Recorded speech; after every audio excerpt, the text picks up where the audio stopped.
Start. Hello students, today we are going to see this topic. Topic number 10.5, Principle of Superposition. Principle म्हणजे तत्व. PLE आणि इथं फक्त PAL केलं. Principal मुख्य प्राचार्य principal. Superposition. Superposition means mixing in a particular manner. Mixing of many things in a particular manner. Here, so many students are coming in the classroom, but they are taking their positions particularly. No one is crossing to each other. Means your sitting arrangement is easily you can take your seats. Likewise, तर सुपरपोजिशनचा अर्थ होतो mixing, पण काहीतरी विशिष्ट पद्धतीने एका particular मेथडने, त्याला म्हणतात सुपरपोजिशन, मिक्सिंग. समजलं? आता सुपरपोजिशन अजून कुठं आहे? आता बघा, आपला फोन आपण कोणाला तरी कॉल करणार, ती वेव जाईल. कोणती वेव असते? ती इलेक्ट्रोमॅग्नेटिक वेव असते. अजून दुसऱ्याच्या कोणाचा तरी फोन त्या वेवला टक्कर खेळेल. पण असं कधी होत नाही की याने जो पाठवला कॉल, ती वेव हिला ठोकली जाऊन इकडे टर्न होऊन जाईल आणि ती दुसरीकडे टर्न होऊन जाईल. असं काही होतं का? इथं कितीतरी वेव्स आपल्या शरीराला ठोकल्या जात आहेत. इलेक्ट्रोमॅग्नेटिक वेव्स कोणाच्या ना कोणाचा कॉल चालू आहे, पण आपल्याला काही ते समजत नाही. पण ज्याचा कॉल ज्याला पाठवायचा आहे तिथं बरोबर पोचत आहे. म्हणजे ह्या वेव्सचं सुपरपोजिशन झालेलं आहे. म्हणजे एका पर्टिक्युलर मेथडने. सुपरपोजिशन म्हणजे mixing, combination, but in a particular manner और method. This is called superposition. पुनर्बांधणी. काय शब्द सांगत होती तू? अधिरोपण. रोपण. अधिरोपण. रोपण म्हणजे लावणे. तुम्ही शेत पाहिले असतील कुठंतरी. कांद्याचं शेत, मिरचीचं शेत, जे रोपं लावतात, काहीतरी एक विशिष्ट मेथड असते ना. काही एकाच ठिकाणी 10-12, एखाद्या ठिकाणी 2-4, असं काही करत नाही. मग त्याला अधिरोपण किंवा अभिरोपण म्हणतात. रोपण करणे म्हणजे एक सिच्युएशन. ओके, समजलं मिनिंग? आता बघा, क्वेश्चन येऊ शकतो. IMP क्वेश्चन आहे. State and explain principle of superposition. Principle काय आहे? समजा एक चार्ज आहे Q1. लक्ष द्या. Before going to learn a statement, first look at the picture. Let Q1 be any charge of any magnitude. कोणत्या तरी मॅग्निट्यूडचा Q1 चार्ज आहे, placed at point A1. Q2 is another charge placed at point A2. Q3 is also another charge placed at point A3. These are the locations. ठिकाणाचे, ठिकाणांचे नाव आहे. Q4 is another charge placed at A4. Similarly, Q5 is another charge placed at point A5. Here, the two charges, their distance is different. For every two charges, in between two charges, there is different distance, and their magnitudes are also different. Magnitudes means Q1 काहीतरी कुलमचा आहे, 1 कुलमचा, तर हा 2 कुलमचा पण असेल किंवा अर्ध्या कुलमचा पण असेल. बरोबर? Their magnitudes are also different, the distance is also different, and the direction of action is also different. But all these forms a single system. सगळ्यांची एक सिस्टम आहे, पण त्यांच्यामध्ये काहीतरी इंटरॅक्शन चालू आहे. इंटरॅक्शनचा मीनिंग मागे सांगितला होता. यू आर इंटरॅक्टिंग म्हणजे talking, discussing. That is interaction. I am interacting with you, you are asking some questions to me, that is also interaction. So here which interaction is there? Either attraction or repulsion is going there. या ठिकाणी कोणाचे attraction repulsion चालू आहे? आपण same charges same positive charges आहेत असं consider करूया. काय कन्सिडर करूया? सेम लाईक चार्जेस आहेत सगळे. आता हा Q2 फोर्स Q1 वर Q2 exerts a force on Q1 in this direction, repulsive force, that we call as on 1 by 2, 1 2 on 1 by 2. This is the force exerted on first charge by second charge. Similarly, Q2, this one is Q2, Q3 on Q1 by Q3. This is the force exerted, force of repulsion exerted by Q3 on Q1, that is F13. Thus, this is the force exerted on Q1 by Q4. Similarly, this is the force exerted by Q5 on Q1. Q5 ने Q1 वर दिलेला force. आता या सगळ्यांचा विचार केला तर एकाच चार्जवर सगळे फोर्स अप्लाय करताय. मग या सगळ्या फोर्सेसची टोटल काय? या Q1 किती फोर्स Q1 वर किती फोर्स असेल तर तो इतका असेल. याला म्हणतात मिक्सिंग, ऍडिशन, सम. पण ती एक स्पेशल मेथडने आहे, वेक्टर सम आहे. आता वेक्टर सम तुम्हाला माहिती आहे, असा एक वेक्टर असेल, अजून दुसरा वेक्टर असेल, तर यांची वेक्टर सम काय येते? हा रिझल्ट येतो त्यांचा. रिझल्ट म्हणजे त्यांची वेक्टर सम हा आहे रिझल्टंट. पाहिलं की नाही पण ट्रायंगल ऑफ वेक्टर ऍडिशन. मग यांचा रिझल्ट हा येतो. वेक्टर मध्ये रिझल्ट हा जॉमेट्रिक पद्धतीने कॅल्क्युलेट करतात, अल्जेब्रिक पद्धतीने नाही. मग हे सगळे वेक्टर आहेत ना, यांची डिफरंट डायरेक्शन आहेत. Forces are vector. मग हे कोणी ह्याला इकडे ओढेल, कोणी थोडस इकडे पण ओढेल, कोणी इकडे पण ओढेल, इकडे पण ओढेल, पण परिणाम काय होईल? जो होईल तो होईल. जसं या स्टोनला तुम्ही इकडे पण ओढलं आणि इकडे पण ओढलं, तो जाईल कुठं? इकडे पण ओढलं, इकडे ओढलं या स्टोनला, तो जाईल इकडे. म्हणजे यांचा रिझल्ट हा आहे, तसा यांचा पण रिझल्ट काहीतरी येईल ना. तर त्याला म्हणतो आपण वेक्टर सम. या वेक्टरची सम ती कुठे येईल ती फाइंड आउट करावी लागेल जॉमेट्रिक मेथड, बरोबर. मग आता वेक्टर समचा अर्थ समजला तुम्हाला? वेक्टर सम म्हणजे काय? तर बघा, when a number of charges, एक मिनिट ते स्टार्ट केलं होतं का मी विसरून जातो. ओके, होतो.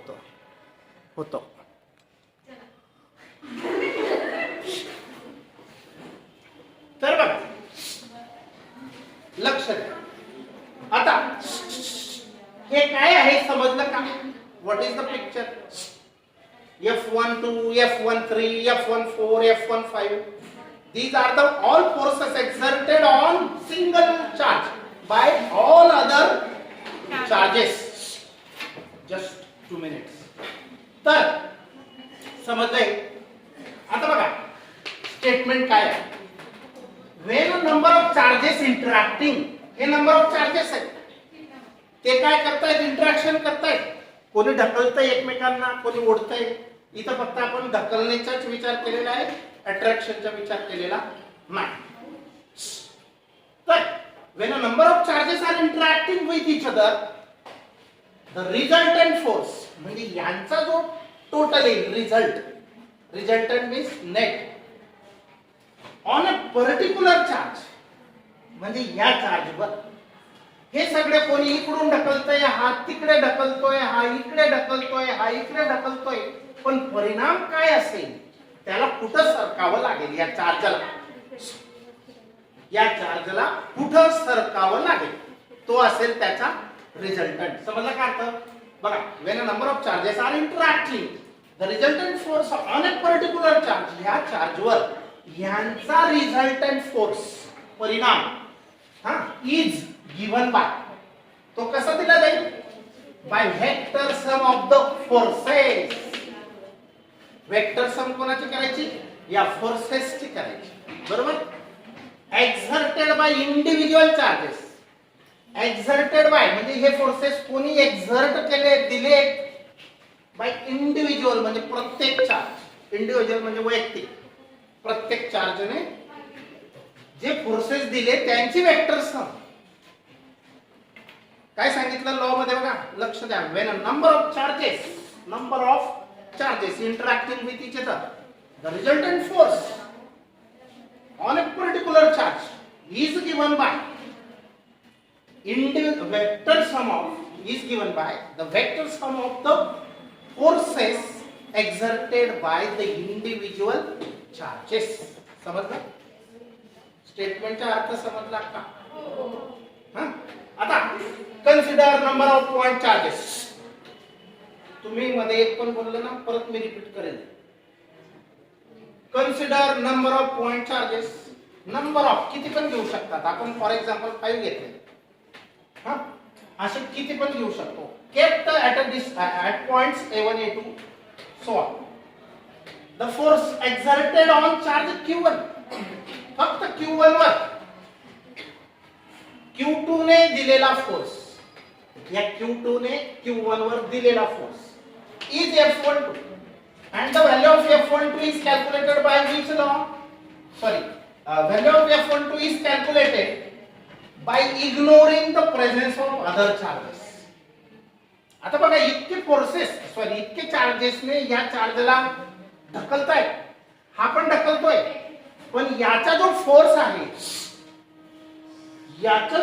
आहे तो फाइंड करताना, कॅल्क्युलेट करताना, फाइंड आउट करताना इतर फोर्सेसचा जो प्रभाव आहे त्याच्यावर तो इग्नोर करायचा. म्हणजे काय? दुर्लक्ष करायचा. समजलं? By ignoring the presence of forces due to other charges. Similarly तसंच F13 हा फोर्स कॅल्क्युलेट करताना इतर फोर्सेसचा विचार करायचा नाही. F14 चा फाइंड आउट करताना can be found out using the Coulomb's law. कारण दोन चार्जेस मधलं आतापर्यंत कुलम्स लॉ आपण शिकलो, पण फक्त दोन charges Q1 Q2 at rest यांच्यामधला डिस्टन्स R होतो, Q1 Q2, आणि हा फोर्स यांच्यामधला जो असेल फोर्स ऑफ रिपल्शन और अट्रॅक्शन, तो कसा फाइंड केला आपण? 1/4πε0 Q1 Q2 अपॉन R². हा स्केलर फॉर्म आहे.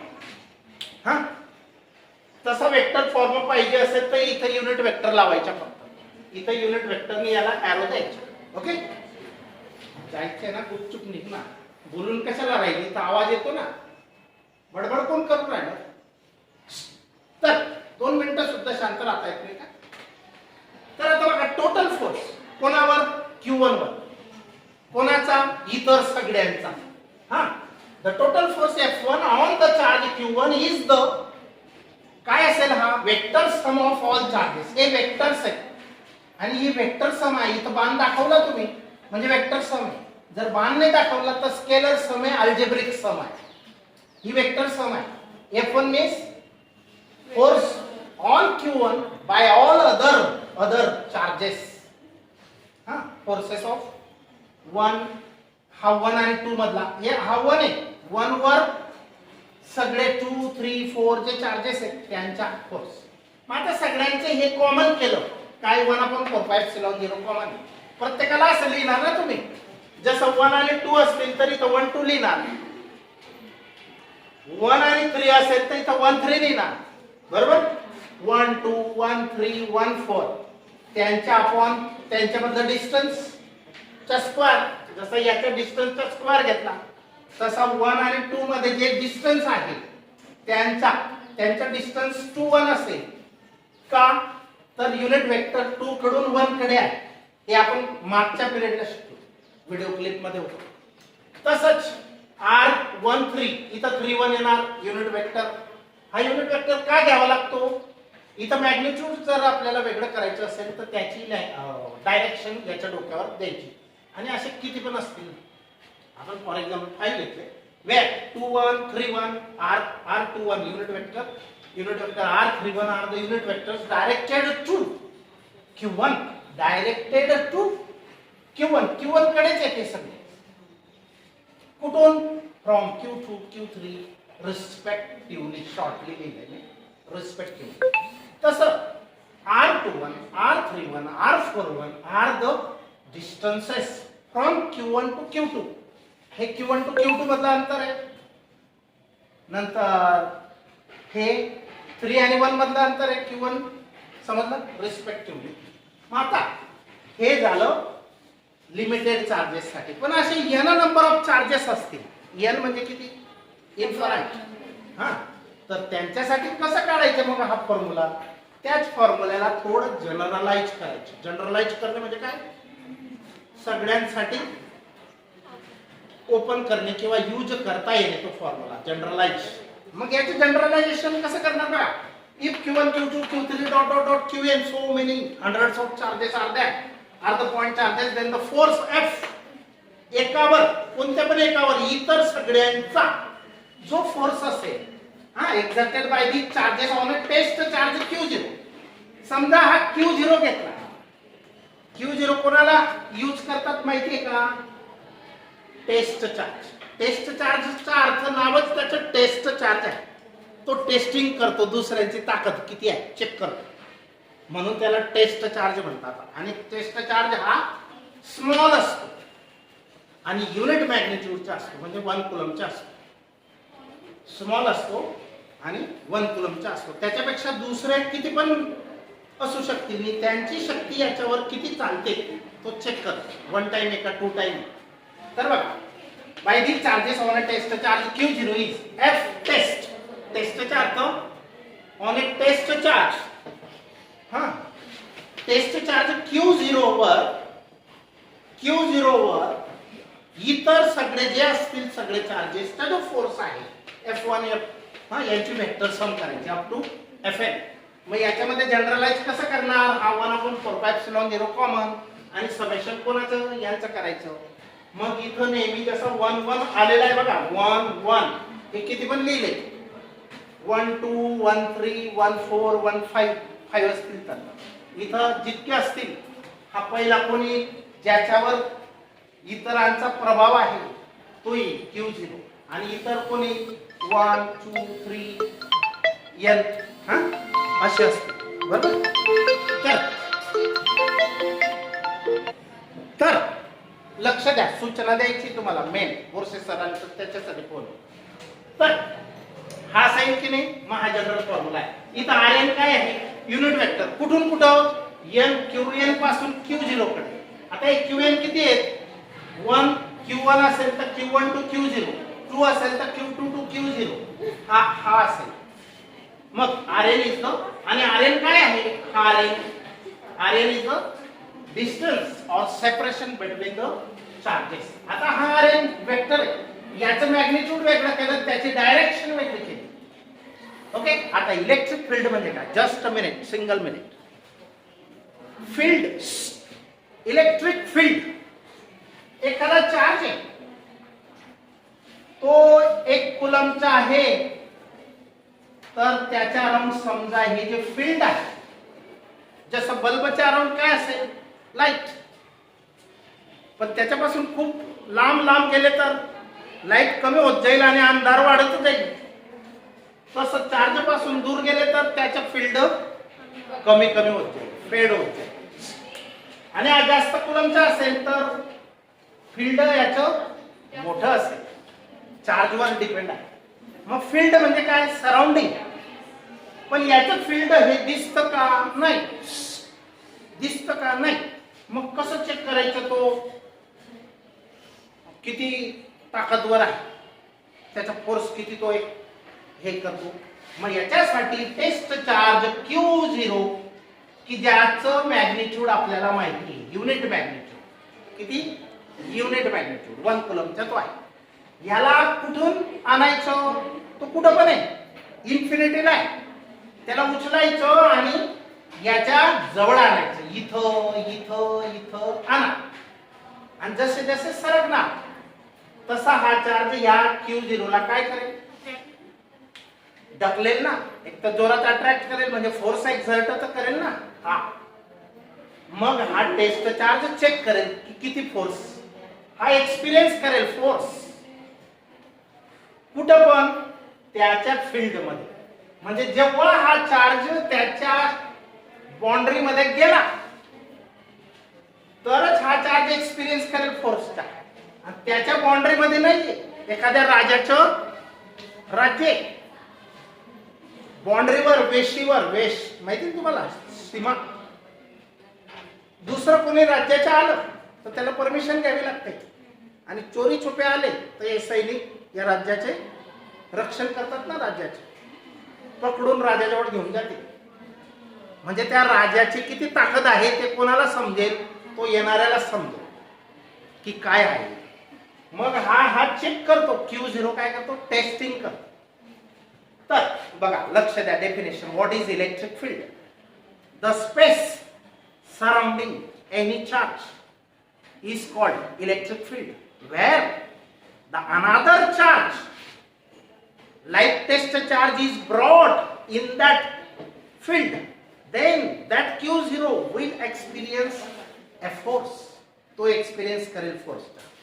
That force may be attractive or may be repulsive. याला हा ढकलून पण देऊ शकतो, अट्रॅक्ट पण करू शकतो. हे कोणावर डिपेंड आहे? ते सेम लाईक आहे का अनलाईक आहे. लाईक असतील तर ढकलून दे. इथं ठेवलं तर थोडस ढकलेल, इथं आणलं मग जोरात ढकलेल. म्हणजे बघा तुला जायचं ना, निघ ना. तर डिफाइन इलेक्ट्रिक फील्ड डेफिनेशन काय बघा. डिफाइन इलेक्ट्रिक फील्ड डेफिनेशन काय बघा. Electric field is the force.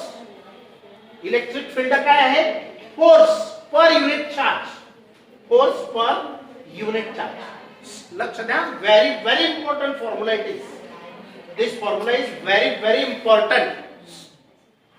Electric field is the force experienced by. Electric field हा एक फोर्स आहे, पण कोण एक्सपिरियन्स करेल, कोण अनुभव घेईल? हा एक्सपिरियन्स्ड बाय टेस्ट चार्ज. कुठं? In the presence of given charge. म्हणजे हा दिलेल्या चार्जच्या प्रेझेन्स, हाजेरीमध्ये हा जाणार आहे. बघतो तुझी ताकद. दुसरा राजा येईल, या राजाजवळ दुसऱ्याच्या राज्यातला, तो चेक करायला येईल ना, बघतो तुझी ताकद किती. तस तर in presence of given charge, given म्हणजे हा चार्ज, आणि हा एक फोर्स एक्सपिरियन्स, अनुभव घेणारा charge at the given distance, काहीतरी अंतरावर. हे किती पण मोठं असू शकतं. It depends on the magnitude of charge. Magnitude of charge, whether it is 1 coulomb or 2 coulomb or 100 coulomb at the given distance from it. Mug electric field is denoted by letter E. It is a vector quantity. How it is written? Force per unit charge. F upon Q, force upon charge, is the electric field. What is SI unit? Force such a Newton, charge is coulomb, Newton per coulomb is the SI unit. Another unit, volt per meter is also another unit, but we'll see later on. बरोबर. आता त्याचे dimension काय सांगितलं? Unit. हे लिहिलं. आता dimension कसे काढणार याचे? हे dimension L1 M1 T - 3 A - 1 कसे फाइंड करणार? फॉर्म्युला काय हे पण सांगतो. लिमिट काय? F/Q0. याचे डायमेन्शन पाहिजेत ना, ईचे डायमेन्शन पाहिजेत ना. तर हा फॉर्म्युला लिहा. फोर्सचे डायमेन्शन माहिती आहे तुम्हाला, L1 M1 T - 2. चार्जचे डायमेन्शन काय आहे? A1 Q1. चार्जचं इक्वेशन माहिती आहे, current is equal to charge upon time. हा चार्जचं पाहिजे तर current into time. Current ampere आणि टाइमचं टाइम म्हणजे T1. मग हे T होईल ना, A1 T1. समजलं हे कसं आलं? आता याला मर्ज करा. इथं L नाही, L1 M1 जसाच्या तसा, T मात्र -2 -1 -3. आणि हे 1 वरती राहील -1. मग हे डायमेन्शन कसे आले असे आले. हा हे एक्स्ट्रा दिलेले मी समजण्यासाठी. ओके हे व्हेरी इम्पॉर्टंट आहे. Very very important. हे पण फक्त हे जास्त आहे हे कमी पण माहिती असायला पाहिजे. ओके नाव हा